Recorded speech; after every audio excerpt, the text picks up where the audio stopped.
नमस्कार साथियों, चैनल में पुनः आप सभी का स्वागत है। एक बार पुनः प्राचीन इतिहास के प्रैक्टिस के साथ उपस्थित हूँ।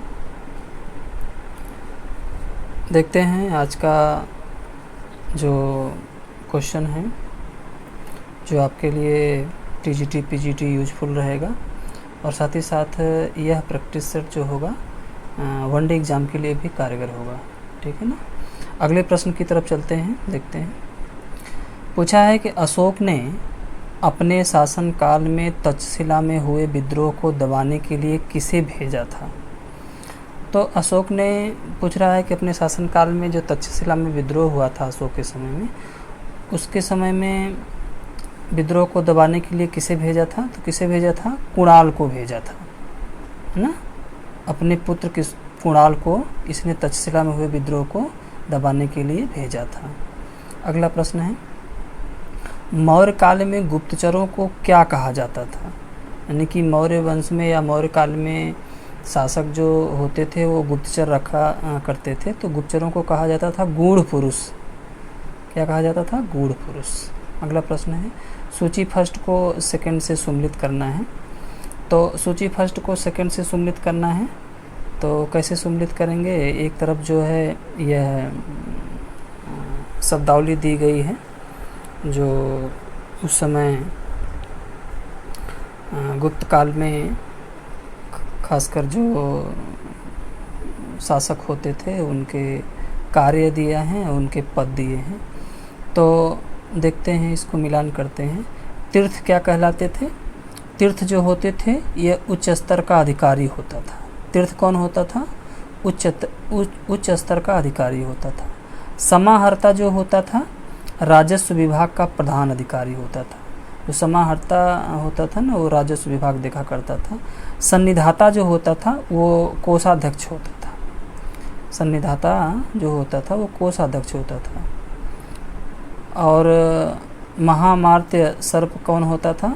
महामार्त्य सर्प कौन होता था? गुप्तचर विभाग का अधिकारी होता था, है ना। तो ये इससे मिलान कर देंगे तो ये आपका सही हो जाएगा। अगले प्रश्न की तरफ चलते हैं। अगला प्रश्न दिया है कि मेगस्थनीज ने भारतीय समाज का वर्गीकरण 7 भागों में किया, निम्न में से बेमेल कौन है। यानी कि एक तरह से जो मेगस्थनीज था उसने भारतीय समाज को 7 वर्गों में विभाजित किया था। तो उसमें जैसे कौन 7 लोग थे और कौन नहीं थे, यही पूछ रहा है। कौन नहीं था शासक वर्ग में, ठीक है ना। तो इसमें देखते हैं, दार्शनिक था, है ना, किसान था, है ना, दास नहीं था। दास जो है ये नहीं शामिल था। सैनिक भी था, निरीक्षक भी था, कारीगर या शिल्प भी था, सभासद या शासक वर्ग भी कहा जाता था, और अहीर था। तो मेगस्थनीज ने भारतीय समाज को 7 वर्गों में विभाजित किया था, तो उसमें दास नहीं था, है ना।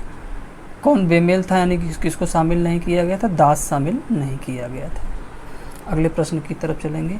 सांची के स्तूप का निर्माण किस शासक ने करवाया था। तो सांची के स्तूप का ये तो बहुत चर्चित प्रश्न है और इम्पोर्टेंट प्रश्न है। तो सांची के स्तूप का निर्माण किसने कराया था? अशोक ने कराया था, ठीक है ना। अगले प्रश्न की तरफ चलेंगे। पूछ रहा है मौर्य साम्राज्य का अंतिम शासक कौन था।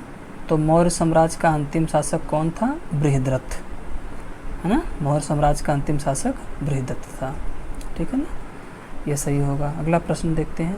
अशोक ने कलिंग पर आक्रमण कब किया था। तो कलिंग पर जो आक्रमण किया था 260 ईसा पूर्व में किया था, ठीक है ना। कब किया था कलिंग पर आक्रमण? 260 ईसा पूर्व में कलिंग पर आक्रमण किया था। अगले प्रश्न की तरफ चलते हैं। मौर्यकालीन इतिहास के बारे में जानकारी उपलब्ध कराने वाले ग्रंथ इंडिका की रचना किसने किया था। तो ये भी बहुत चर्चित रचना है कि इंडिका की रचना किसने किया था? मेगस्थनीज ने किया था। मेगस्थनीज की सबसे यह इम्पोर्टेंट पुस्तक है और ये बराबर वनडे कंपटीशन में पूछता है। छोटे एग्ज़ाम में तो अब ज़्यादा देता है, बड़े एग्ज़ाम में नहीं देता है। इंडिका जो है रचना किसकी है? मेगस्थनीज की। अगले प्रश्न की तरफ चलेंगे। मौर्य साम्राज्य के बाद शुंग वंश की स्थापना किसने किया था। तो शुंग वंश का संस्थापक कौन था? पुष्यमित्र शुंग था, ये सही हो जाएगा। अगला प्रश्न है कौरववंश, कौरववंश का संस्थापक कौन था? तो कौरववंश का संस्थापक कौन था? वसुदेव थे, है ना। वसुदेव जो थे ये कौरववंश के संस्थापक रहे हैं। अगले प्रश्न की तरफ चलेंगे। सातवाहन वंश का संस्थापक कौन था? तो सातवाहन वंश का संस्थापक कौन था? सिमुख, है ना। सिमुख जो था ये सातवाहन वंश का संस्थापक था, ठीक ना। अगले प्रश्न की तरफ चलेंगे। पूछा है पुराणों के अनुसार, पूछा है कि पुराणों के अनुसार आंध्र सातवाहन वंश ने लगभग कितने वर्षों तक शासन किया था? ये कह रहा है पुराणों के अनुसार जो आंध्र सातवाहन वंश था, मतलब एक तरह सातवाहन वंश जो था वो कितने वर्षों तक शासन किया था? तो सातवाहन वंश जो था ये कब तक चला था? कब तक चला था सातवाहन वंश? ये लगभग चला था 300 वर्ष तक, यानी कि सातवाहन शासकों ने 300 वर्षों तक शासन किए थे। ये सही हो जाएगा। अगला प्रश्न है सातवाहनों ने आरंभिक दिनों में अपना शासन, पूछ रहा है कहाँ शुरू किया था? तो सातवाहनों ने आरंभिक दिनों में अपना शासन कहाँ शुरू किया था? कहाँ शुरू किया था? महाराष्ट्र से, है ना। महाराष्ट्र से इन्होंने सबसे पहले अपने शासन का संचालन प्रारंभ किया था, ठीक है ना। अगले प्रश्न की तरफ चलेंगे। वशिष्ठ पुत्र पुलमावी ने द्वितीय सदी के मध्य में सातवाहन राज्य की राजधानी किसे बनाया था? तो ये वशिष्ठ पुत्र पुलमावी पूछ रहा है कि द्वितीय सदी के मध्य में सातवाहन वंश की राजधानी कहाँ बनाया था? तो सातवाहन वंश की राजधानी कहाँ बनाया था? प्रतिष्ठान। कहाँ थी? प्रतिष्ठान में थी, ठीक है ना। अगले प्रश्न की तरफ चलेंगे। अगले प्रश्न की तरफ चलेंगे।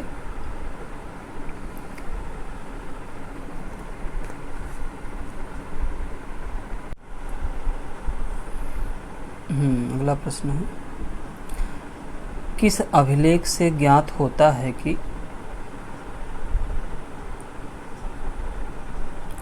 कलिंग नरेश खारवेल ने सातवाहन नरेश सातकर्णी प्रथम को परास्त किया था, है ना। तो ये कह रहे हैं कि किस अभिलेख से यह जानकारी प्राप्त होती है ना, कि कलिंग नरेश खारवेल ने सातवाहन नरेश सातकर्णी प्रथम को परास्त किया था। तो हाथी गुफा अभिलेख से यह जानकारी मिलती है कि कलिंग नरेश खारवेल ने सातकर्णी को परास्त किया था। अगला प्रश्न है भूमिदान का प्रथम उल्लेख कब मिलता है? तो भूमिदान का प्रथम उल्लेख कब मिलता है? ये सातवाहनों के समय से। भारत में सबसे पहले भूमिदान का यदि कहीं उल्लेख मिलता है तो सातवाहनों के समय से मिलता है। ये इम्पोर्टेंट प्रश्न है और कई बार आपके वनडे कंपटीशन में यह प्रश्न आ चुका है।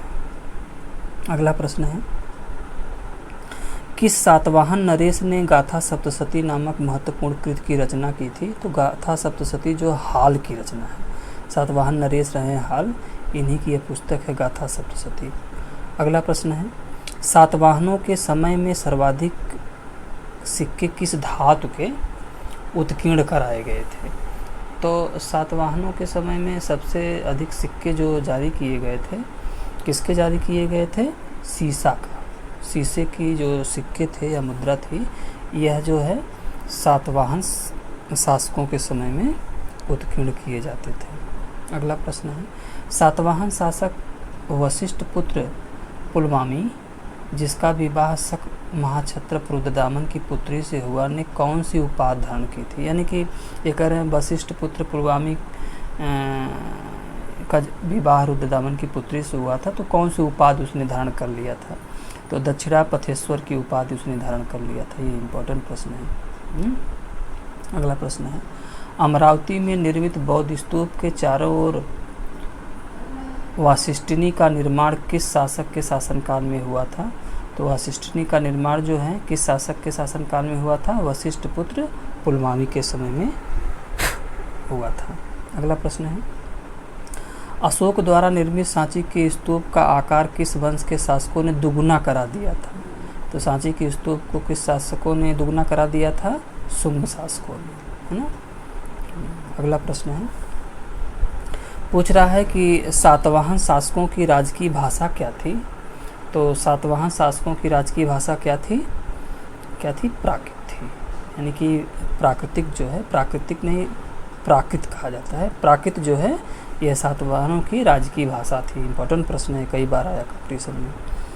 अगला प्रश्न है, इधर शासकों का नाम दिया है और इधर जो है वंशावली दिया है। कौन सा शासक किस वंश से रिलेटेड है?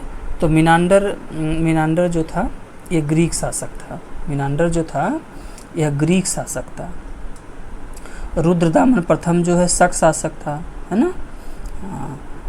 गोंदोफर्नीज जो था, गोंदोफर्नीज ये पार्थियाई था, पार्थियाई शासक था, है ना। कुजुल कडफिसस जो था, कुजुल कडफिसस ये कुषाण शासक था। कुजुल कडफिसस कुषाण शासक था, तो इसमें ख सही हो जाएगा। अगला प्रश्न है, ये भी सुमलित करना है।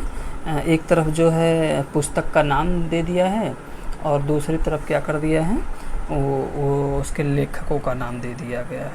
तो पुस्तक का नाम लेखकों के नाम में मैच कराना है। तो ज्योग्राफिया जो है यह किसकी पुस्तक है?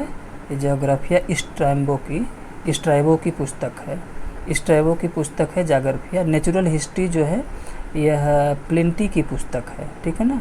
Periplus of the Asian Sea, Periplus of the Asian Sea जो है, इसे को हिंदी उच्चारण होगा दो समुद्रों का मिलन। ये है जो है अज्ञात लेखक है, इस लेखक का इसका पता नहीं है, अज्ञात लेखक की है। अब पैरेलल लाइन जो है, पैरेलल लाइन जो प्लूटार्क की पुस्तक है ना। हाँ, उसके बाद है लास्ट में बिबिलोथिका हिस्टोरिका। बिबिलोथिका हिस्टोरिका जो है यह किसकी पुस्तक है? डायोडोरस की पुस्तक है। तो अब इसे मैच करा देंगे तो ये क वाला सही हो जाएगा। अगला प्रश्न है, भारत में सबसे पहले किस वंश के शासकों ने सोने के सिक्के जारी किए थे? तो सोने के सिक्के यदि भारत में जारी करने का श्रेय है तो किसे है? हिंद यवनों को दिया गया है ना। अगला प्रश्न है, सर्वप्रथम भारत में विशुद्ध संस्कृति भाषा में लंबा अभिलेख किस राजा द्वारा जारी किया गया?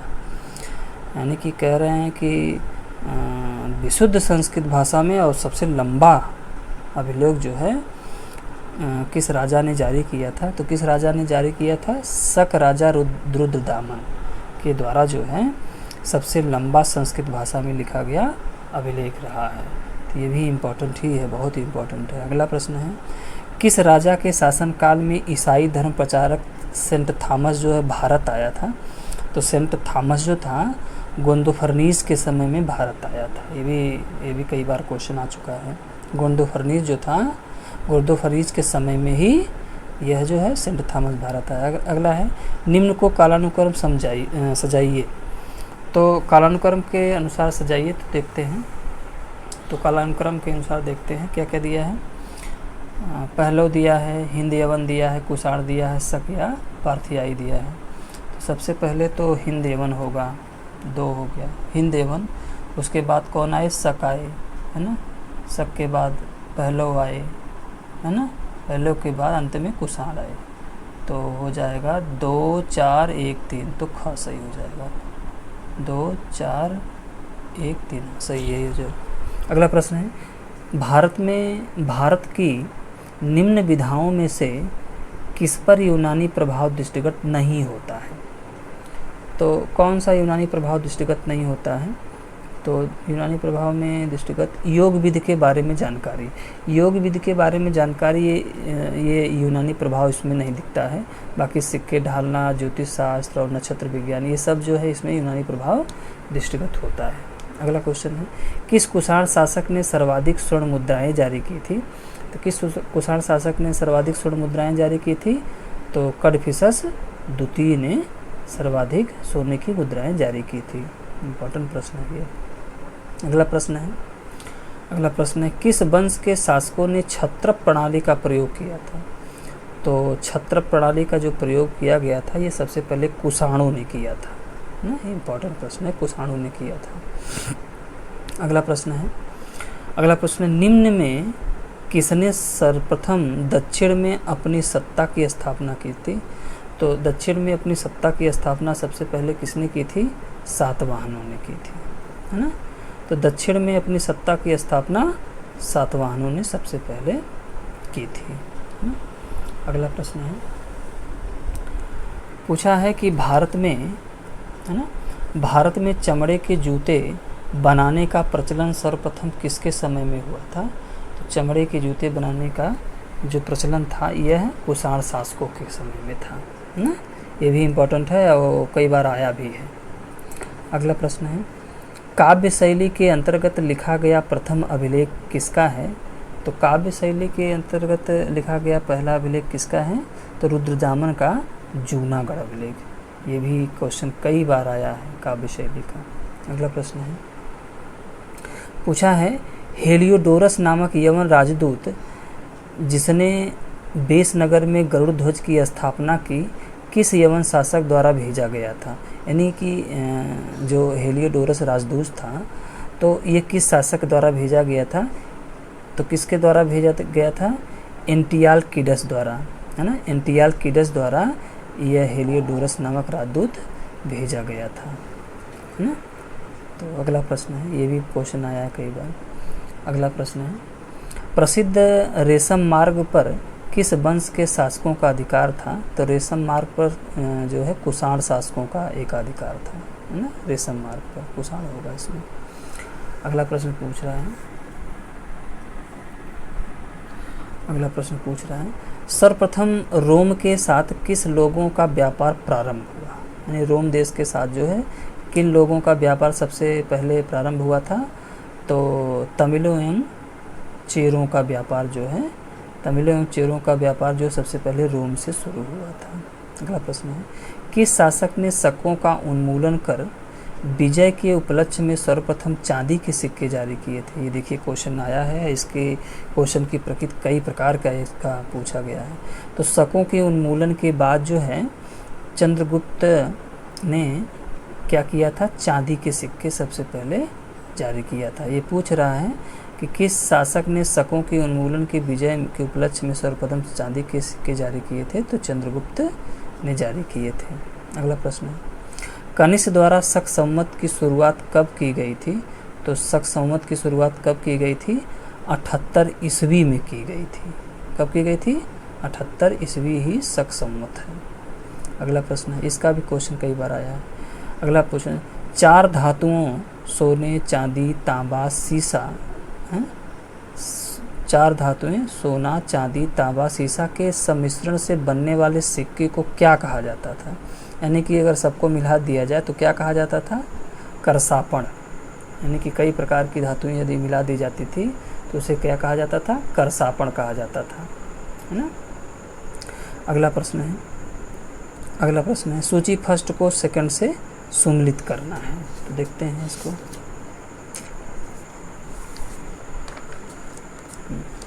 सूची फर्स्ट को सेकंड से सुम्मिलित करना है तो इसके लिए जो होगा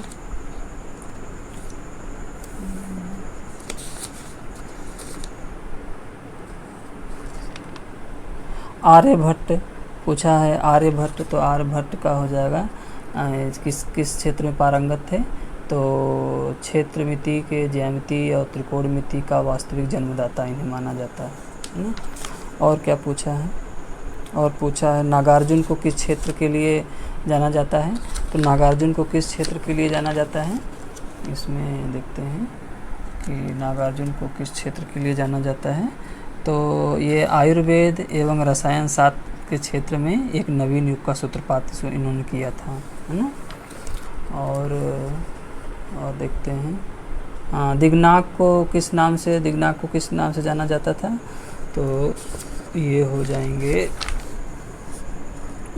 जाएंगे मध्यकालीन भारतीय न्याय शास्त्र के जन्मदाता दिग्नाक को माना जाता है, ठीक है ना। अगला प्रश्न देखते हैं, चंद्रगोमिन पूछ रहा है कि ये किस क्षेत्र में पारंगत थे? तो चंद्रगोमिन यानी चंद्र व्याकरण के नाम से इनका व्याकरण प्रसिद्ध रहा है, तो इसमें ग सही हो जाएगा।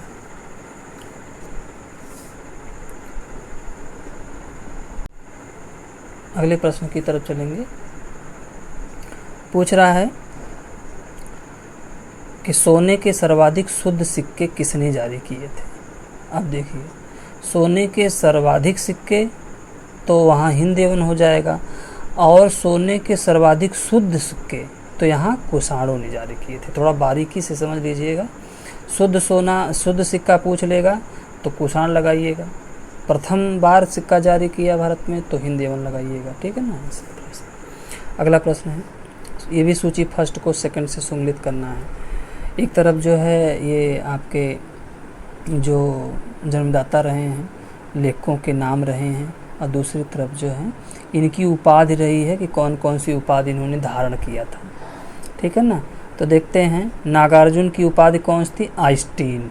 नागार्जुन की उपाधि जो थी वो आइंस्टीन की उपाधि थी। अश्वघोष की क्या उपाधि थी? अश्वघोष को मिल्टन कहा जाता था, इनकी उपाधि मिल्टन, है ना। आनंद की जो थी वह क्या था? सेंट जॉन था, है ना। और धर्मकीर्ति की क्या रही है? धर्मकीर्ति की कांट, है ना। तो इस तरह से दिया गया है। अगले प्रश्न की तरफ चलेंगे। कुषाणों के समय में विकसित मथुरा एवं गांधार कला शैली में किस शैली के अंतर्गत बुद्ध की सर्वाधिक मूर्तियों का निर्माण किया गया?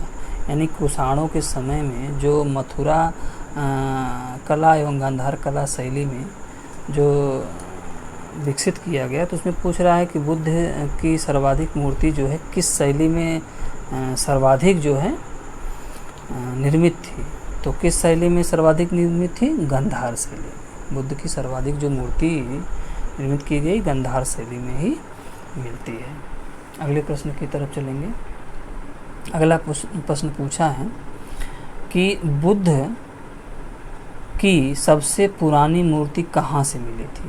तो बुद्ध की सर्वाधिक पुरानी मूर्ति प्राचीन मूर्ति कहाँ से मिली थी? तो पाटलिपुत्र से मिली थी सबसे प्राचीन मूर्ति, ठीक है ना। इस सही है। अगला, रोम के साथ व्यापार का सर्वाधिक लाभ किसे हुआ था? तो रोम के साथ सर्वाधिक व्यापार जो है कुषाणों का हुआ करता था, और सबसे अधिक लाभ भी जो है कुषाणों को ही इससे मिला था। यही सही ख होगा।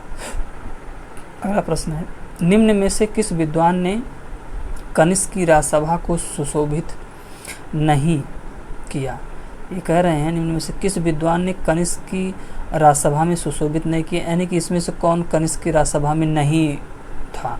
तो कौन नहीं था? अश्वघोष तो थे ही, नागार्जुन भी थे, और वसुमित्र भी थे। हाँ, वसुबंधु यही नहीं थे। कौन नहीं था? वसुबंधु जो है कनिष्क की राज दरबार में नहीं रहा करते थे, और सभी रहा करते थे। अगला प्रश्न है, पूछा है बौद्ध संगीतियों का कालानुक्रम पूछ रहा है कि किसके बाद जो है कौन सी बौद्ध संगीत का आयोजन किया गया था। तो पहली बौद्ध संगीत तो बहुचर्चित राजगृह में हुई थी, ठीक ना। दूसरी वैशाली में, तीसरी पाटलिपुत्र में, और चौथी कश्मीर में। तो 3, 1, 2, 4 यही सही होगा। 3, 1, 2, 4 सही है। अगला प्रश्न है, निम्न में से किस स्थान को पेरिपल्स ऑफ द एथियंस में पेडोर नाम से संबोधित किया जाता है? यानी पेडोर पूछ रहा है इस पुस्तक में पेडोर किसका नाम था? तो पेडोर जो था अरिकामेडू का नाम पेडोर था, है ना। पेरिपल्स ऑफ द एथियंस में पेडोर जो नाम मिलता है अरिकामेडू का नाम मिलता है। अगला प्रश्न है, प्राचीन भारत में सर्वप्रथम किस वंश के शासकों ने द्वैत शासन प्रणाली की शुरुआत की थी? तो द्वैत शासन प्रणाली की शुरुआत जो है सबसे पहले प्राचीन भारत में कुषाणों द्वारा शुरू किया गया था। इम्पोर्टेंट प्रश्न है। अगला प्रश्न है, भारत में कुषाणकालीन मूर्तियों का सबसे बड़ा संग्रहालय निम्न में से कहाँ पर है? तो भारत में कुषाणकालीन मूर्तियों का सबसे बड़ा संग्रहालय जो है ये कहाँ पे बनाया गया है? तो ये मथुरा में है कुषाणकालीन मूर्तियों का, यानी कि सबसे अधिक तो मिलती है यहीं पे, सबसे बड़ी भी यहीं पे है मथुरा में, ठीक है ना। ये इम्पोर्टेंट प्रश्न है। अगला प्रश्न देखते हैं। अगला प्रश्न पूछता है मौर्योत्तरकालीन प्रमुख बंदरगाहों में कौन असत्य है, यानी कि कौन मौर्य काल में बंदरगाह नहीं रहा है? तो बारबैरिकम रहा है, बेरीगाजा रहा है, अरिकामेडू रहा है, हाँ कोचीन नहीं रहा है। कोची जो बंदरगाह जो थी ये मौर्य काल में नहीं रहा है। अगला प्रश्न है, मौर्य काल में निर्मित सुदर्शन झील का निर्माण किसने कराया था? सुदर्शन झील का निर्माण किसने कराया था? पुष्यगुप्त, है ना। पुष्पगुप्त ने ही कराया था सुदर्शन झील का निर्माण। इसमें तो वही मिलता है। अगला है, इसे कई लोगों ने कराया, लेकिन सबसे पहले तो इसमें नाम पुष्पगुप्त का ही, हाँ यही सही है।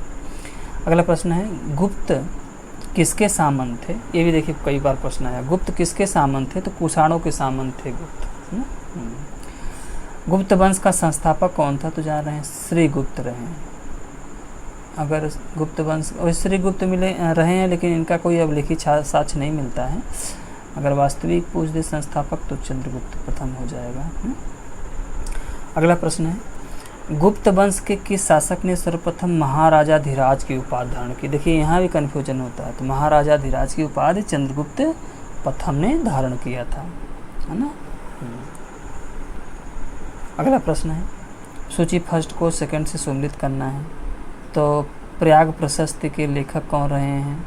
बिलसड के स्तंभलेख, भीतरी स्तंभलेख, मंदसौर। इसको सम्मिलित करना है तो देखते हैं। प्रयाग प्रशस्ति के लेखक समुद्रगुप्त, है ना, ये इम्पोर्टेंट है।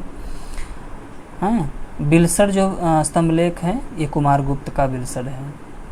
भीतरी जो अभिलेख है ये स्कंदगुप्त का है ना। मंदसौर लेख जो है बंधुवर्मन का है। बस यही सही है, 1 2 3 4 ये सामने आमने सामने सही है।